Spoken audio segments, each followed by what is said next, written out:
Agora, nós vamos falar sobre alguns dos subtipos de depressão, ou do que o DSM-5 chama de especificadores. É importante você entender que esses não são diferentes transtornos, são características que podem especificar um pouco mais que tipo de depressão é aquela. Não pense nelas como características firmes, estáveis, que se mantêm ao longo do tempo, que uma vez que uma pessoa tenha uma, ela não pode de forma nenhuma ter outra. Pelo contrário, muitas vezes essas características podem variar mesmo dentro do mesmo episódio, ou então ter dois tipos de especificadores no mesmo episódio. Então, não são coisas assim determinantes para a depressão, certo? Não são fatores que determinam totalmente o transtorno, o adoecimento. Vamos entender um pouco melhor?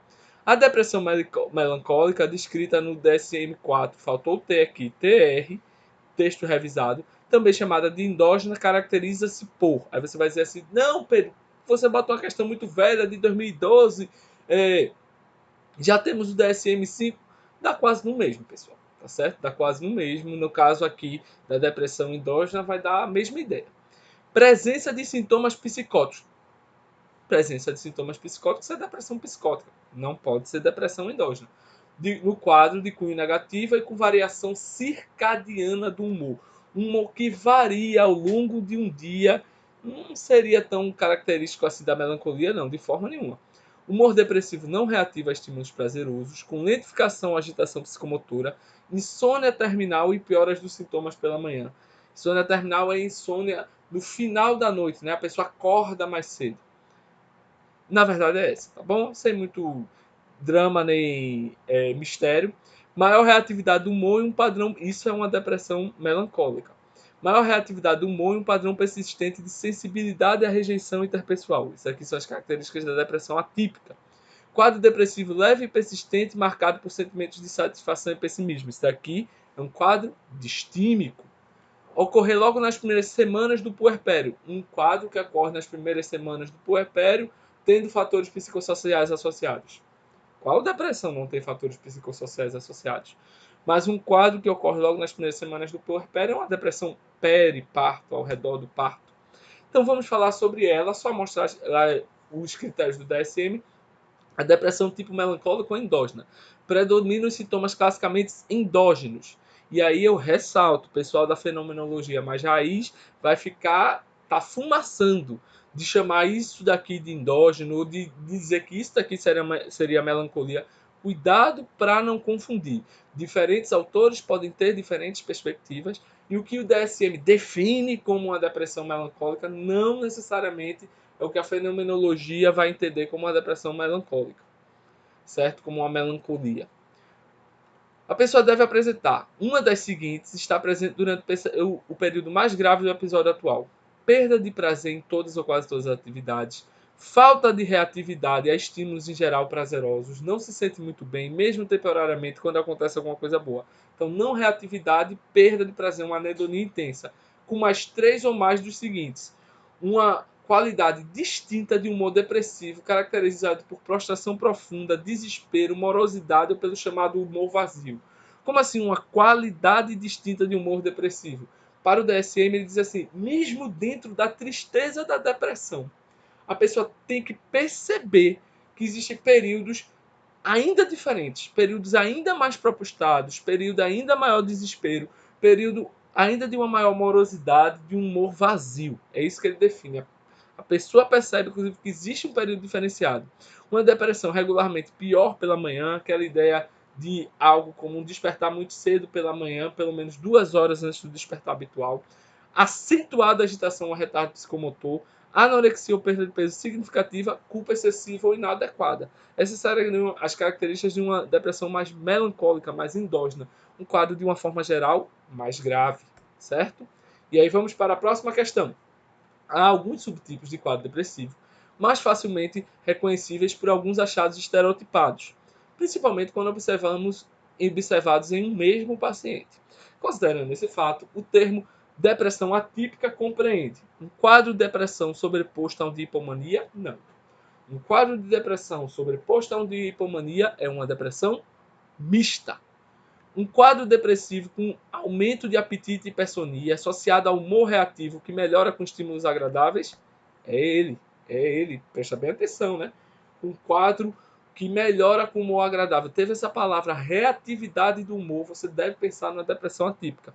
Um quadro depressivo com diminuição do apetite e hipersonia, não, seria algo mais para o melancólico. Com hiperfagia e insônia, não consegue diferenciar só por essas características. Um quadro distímico sobreposto a uma depressão maior, isso pode acontecer? Pode. Um quadro de distimia, um quadro mais crônico, e vem uma depressão maior em cima dele, isso pode acontecer. Isso seria chamada depressão dupla para alguns autores, até onde eu lembro, não para o DSM, tá certo? E aí a gente vem para a depressão atípica, ou depressão com características atípicas. A. Reatividade do humor. O humor melhora em resposta a eventos positivos, sejam eles reais ou potenciais. Mas duas ou mais das seguintes características: ganho de peso, aumento de peso significativo, hipersonia, paralisia de chumbo, sensação de peso nos braços ou nas pernas, um padrão persistente de sensibilidade à rejeição interpessoal, não limitado aos episódios de perturbação do humor, que resulta em prejuízo social ou profissional significativo. Presta bem atenção, um padrão de sensibilidade à rejeição por outras pessoas. Uma característica que, para alguns autores, você poderia até dizer, uma característica aí histriônica, uma característica associada, e aí tem uma discussão grande aí, mas uma característica associada a quadros da chamada histeria, certo? Não são satisfeitos critérios para com características melancólicas ou catatonia durante o mesmo episódio. Então, é como se for melancólico ou catatônico, isso sobrepõe, certo? Aí vamos lá. O próprio DSM traz alguns aspectos interessantes. Uma nota. A depressão atípica tem significado histórico. Atípica, em contraste com as apresentações agitadas, endógenas, mais clássicas de depressão, que eram a norma quando a doença era raramente diagnosticada em pacientes ambulatoriais e quase nunca em adolescentes ou jovens adultos. Então, o que é que o DSM está dizendo? É atípico porque houve um momento da história em que a gente só diagnosticava quadros graves. Com a expansão da psiquiatria, com o desenvolvimento da psiquiatria, com o desenvolvimento da psicofarmacologia, a gente começou a tratar alguns quadros mais leves, não tão graves, e não tem uma conotação necessariamente, o que se chamava de atípica, não tem uma conotação de uma apresentação clínica incomum ou excepcional, como o termo poderia implicar. Não, é um quadro relativamente comum, pode acontecer. Você que trabalhar com saúde mental e clínica vai ver alguns desses casos. A reatividade do humor, ressaltando, batendo fundo, deixando claro, consiste na capacidade de se alegrar ante eventos positivos. Por exemplo, visita dos filhos, elogio de outras pessoas. O humor pode até mesmo se tornar eutímico, não triste, por longos períodos, quando as circunstâncias externas permanecerem favoráveis. O aumento do apetite pode ser manifestado por clara elevação no consumo alimentar pelo ganho de peso. A hipersonia pode incluir um período de sono noturno estendido ou mesmo cochilos diurnos que ao todo dão mais de 12 horas de sono por dia, ou pelo menos 2 horas de sono a mais do que o sono padrão da pessoa quando não deprimido. A paralisia de chumbo é definida como sentir-se pesado, de chumbo, sobrecarga, geralmente nos braços e na perna. Essa sensação costuma estar presente por pelo menos 1 hora por dia, mas com frequência durante muitas horas seguidas. Diferente de outras características, a sensibilidade patológica à percepção de rejeição interpessoal é um traço de início precoce que persiste durante a maior parte da vida adulta. A sensibilidade à rejeição ocorre tanto quando a pessoa está, quando não está deprimida, embora possa ser exacerbada durante os episódios depressivos, os períodos depressivos. Ou seja, o DSM está dizendo, essa questão da sensibilidade, da rejeição interpessoal, é muito mais um traço, e aí caberia questionamentos, críticas ao DSM. Você então está falando realmente do traço de personalidade histriônica, certo? Do que necessariamente um sintoma do episódio depressivo. Mas ele pode exacerbar durante o episódio depressivo, certo? E aí a gente vem para o próximo ponto. Então, a gente já falou de características melancólicas, a gente já falou de características atípicas, agora características psicóticas. Psicose, para o DSM, algo extremamente direto e sintomático, é delírio e alucinação. Então, o DSM ele ressalta que há características psicóticas congruentes com o humor, delírios e alucinações cujo conteúdo é coerente com os temas depressivos típicos, congruente com o humor, inadequação pessoal, culpa, doença, morte, niilismo, punição merecida, certo? Ou com características incongruentes com o humor, cujo conteúdo não envolve temas depressivos típicos de inadequação pessoal, culpa, morte, doença, niilismo ou punição merecida, ou cujo conteúdo é uma mistura de temas incongruentes e congruentes com o humor, certo? A mais clássica é congruente com o humor, mas uma depressão psicótica com aspectos incongruentes com o humor, muitas vezes se tem uma ideia ou uma noção de que ela é até mais grave, mais difícil de ser abordada, até porque às vezes o diagnóstico pode atrasar. Aqui são algumas informações do Dalgalarrondo. Os mais frequentes são sintomas como delírio de culpa, ruína, delírio hipocondríaco, delírio de negação de órgãos, a chamada síndrome de Cotard, alucinações com conteúdos depressivos, com vozes que dizem você não presta, você vai morrer na miséria, seus filhos vão passar fome.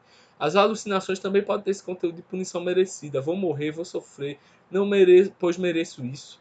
É bem, quando é congruente com o humor, é bem assim que a gente vê na prática. Eu já vi alguns pacientes e eles traziam isso muito claro. Tá tudo arruinado, tá tudo acabado. Doutor, acabou minha vida. Mas se os sintomas são de conteúdo negativo, depressivo, eles classificam-se como humor incongruente.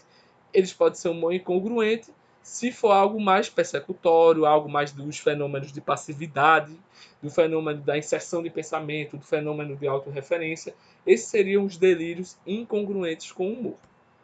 Os delírios podem ocorrer até em 1/4 das pessoas internadas com quadro depressivo, em 15% das depressões ambulatoriais. Na maior parte das vezes, é um delírio humor congruente. Em até 20% das vezes é um humor incongruente e no resto há dos dois tipos, certo? Por fim, cabe notar que a depressão psicótica revela mais alterações cerebrais do que a não psicótica, o que indica maior gravidade fisiopatológica dessa forma de doença. Como eu costumo dizer em sala de aula e gosto de ressaltar, psicose é grave, minha gente. Pelo menos assim, dentro de um modelo médico, dentro da visão do médico, ter uma psicose é algo mais grave. Qualquer adoecimento, qualquer transtorno com sintomas psicóticos, e aí eu estou falando psicose raiz, delírio e alucinação, claro, alteração do pensamento, algo que mexe com toda a biografia do sujeito. Então, uma psicose sempre é algo mais importante. E há essa evidência de que até mais alterações fisiopatológicas tem. E por último, a gente tem, aqui eu botei basicamente essa parte do Dalgalarrondo, o estupor depressivo ou a depressão com catatonia. Trata-se de um estado depressivo muito grave, no qual o paciente permanece dias na cama sentado em estado de catalepsia, imóvel rígido, com negativismo, ou seja, ausência de resposta às solicitações ambientais.